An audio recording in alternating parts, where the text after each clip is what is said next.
कानाफूसी चल रहा है कि सरकार बदलने वाली है और आज जैसे देख रहे हैं कि आरजेडी भी मैदान में नहीं आई है। इतनी बात तय है कि कुछ न कुछ होना है। सर आप लोग कभी न कभी सरकार में रहे हैं, अपने स्तर से क्यों नहीं बात कर लेते नीतीश कुमार से? क्या आप लोगों से बात नहीं होती है? बात होती तो हम करके आ नहीं जाते, तो हम नहीं कह देते। हम प्रशांत कुमार की तरह थोड़े बोलेंगे कि हम इनसे बात कराएंगे, उनसे बात कराएंगे, उनसे कराएंगे। छात्रों को चढ़ा दिए, आज जब लाठी चली तो भाग गए। हम वैसा नहीं ना करेंगे। हम उतना ही बोलेंगे जितना हमको करने की क्षमता है, औकात है, हम कर सकते हैं। हम वही बात बोलते हैं। हम बोलते हैं कि सड़क पर हमारी लड़ाई जारी रहेगी और हम इतना लड़ाई को आगे बढ़ाएंगे कि सरकार को माननी पड़ेगी। तो हमारा ये क्षमता है, हम ये बात बोल रहे हैं, लेकिन हम उनके तरह से नहीं बोलेंगे कि वो बोल करके और छात्रों को लाठी से पिटवा दिया। सर आज हम जिस तरह देख पा रहे हैं, दो तरह का आंदोलन हमको देखने को मिला। एक सड़क पर एक छात्र जो वहाँ बैठे हुए हैं सर्दी में, और एक तरह का आंदोलन गांधी मैदान में भी चल रहा है और वहाँ गद्दा का ढेर लगा हुआ। गद्दा पर बैठकर जो आंदोलन हो रहा है, उस आंदोलन के बारे में क्या राय बनता है? तो हम कह रहे हैं ना, यही बात हम कर रहे हैं कि कुछ लोग गद्दा पर बैठ के आंदोलन करेंगे, कुछ लोग सड़क पर बैठ के आंदोलन। तो इससे दोनों लोगों के आंतरिक मामला समझ में आ जाती है। वो आंदोलन नहीं कर रहे हैं, वो आंदोलन को रोकना चाहते हैं, गिराना चाहते हैं। छात्रों के बीच में, जनता के बीच में वो भ्रम पैदा करके कमज़ोर करना चाहते हैं, और इसीलिए वो गांधी मैदान में गद्दा पर बैठे हैं। छात्रों ने भगाया उनको, फिर भी वो बैठे हैं।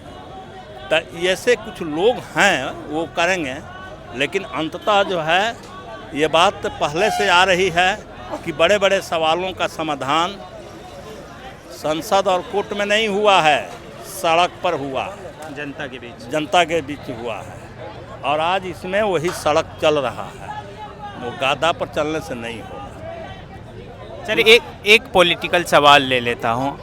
अभी जो बिहार की राजनीति है और जो कुछ चल रहा है आम जनों के बीच, कानाकानी जो चल रहा है, कानाफूसी चल रहा है कि सरकार बदलने वाली है, और आज जैसे देख रहे हैं कि आरजेडी भी मैदान में नहीं आई है। लोगों का जो वो बात निकल रही है, उसकी थोड़ी बुनियाद है। यानी कुछ न कुछ होना है। लेकिन अभी उसका पूरा फिगर सामने नहीं है। लेकिन इतनी बात तय है कि कुछ न कुछ होना है। एक फोटो वायरल है, जब राज्यपाल महोदय का शपथ ग्रहण हो रहा था, उस समय नीतीश जी और तेजस्वी जी दोनों मुस्कुरा कर एक दूसरे से मिल रहे थे। वो फोटो काफ़ी वायरल हो। देखिए, वो तो एक है शिष्टाचार है चाचा भतीजा का जी। लेकिन कुछ न कुछ होने जा रहा है। जो देश के जो राजनीतिक परिस्थिति है जी, उसका आप गहराई से एनालिसिस करेंगे तो ये बात निकल के आ जाएगी कि कुछ ना कुछ होना ही है। ये बड़ी बात है। यही बड़ी बात है, क्योंकि उसका बुनियाद अलग अलग है ना। उसका बुनियाद है कि यहाँ समाजवाद, अमित शाह कहते हैं कि चुनाव होगा तो हमारी संसदीय बोर्ड फैसला करेगी कौन मुख्यमंत्री होगा। क्लियर अभी नहीं किया। नहीं, वो क्लियर कर दिया। मतलब हर बार जैसे क्लियर कर देते थे कि नीतीश जी हमारे नेता हैं, वो क्लियर नहीं तरीका से ले गए। दूसरे तरीका से विजय विजय कुमार सिन्हा कहते हैं कि भाजपा के मुख्यमंत्री बनेंगे तभी जो है अटल जी का सपना पूरा होगा। ये तो ये सब चीज़ों को देखिए, या फिर जिस वोट पर दिलीप जायसवाल का दो बार बयान चेंज हुआ, वो उन लोगों को कब क्या बोलना है ठिकाना नहीं है। कब क्या बोलना है ठिकाना नहीं है। लेकिन नीतीश जी जिस वोट पर हैं और उस पर वोट पर भी हमला है, जैसे अंबेडकर जो करता है, बस ये किसी आदमी को आप पुकार रहे हैं तो आप एक बार बोलिएगा तो वो समझ जाएगा। और ऐसे आदमी का नाम जो अपमान करना होता है तो 5 बार बोला जाता है। तो वो उनकी जो है घटना है, जिसे आप वक्फ बोर्ड का सवाल है, तो वो जिस बोर्ड पर खड़े हैं वही ख़त्म करने का भाजपा का एजेंडा है।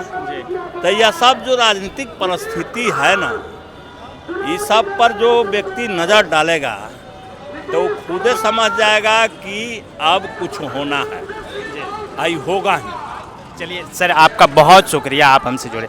तो देख रहे हैं हमारे साथ विधायक जी थे और इन्होंने अपनी बात रखी राजनीतिक परिस्थितियों पर भी और राजनीतिक मुद्दों पर भी जो बिहार में होना है और चल रहा है। ये बता रहे थे कि कुछ न कुछ ज़रूर होना है, बिहार के मसले पे कुछ न कुछ होना है, बिहार की जो राजनीति है उस पे कुछ न कुछ होना है, तो ये बता रहे थे। और जिस तरह से बीपीएससी अभ्यर्थियों के समर्थन में ये लोग मैदान में आए थे, ये लोग डाक बंगला तक पहुँचे, मुख्यमंत्री आवास को घेरना चाह रहे थे, लेकिन वहाँ तक जाने नहीं दिया गया, पुलिसकर्मी यहीं रोक लिए इन लोगों को। अब ये लोग यहाँ से वापस जा रहे हैं और एक चेतावनी देकर कि हम लोग फिर से मैदान में आएंगे अगर ऐसा उनकी मांगों को नहीं मानेंगे। बहुत शुक्रिया अभी के लिए।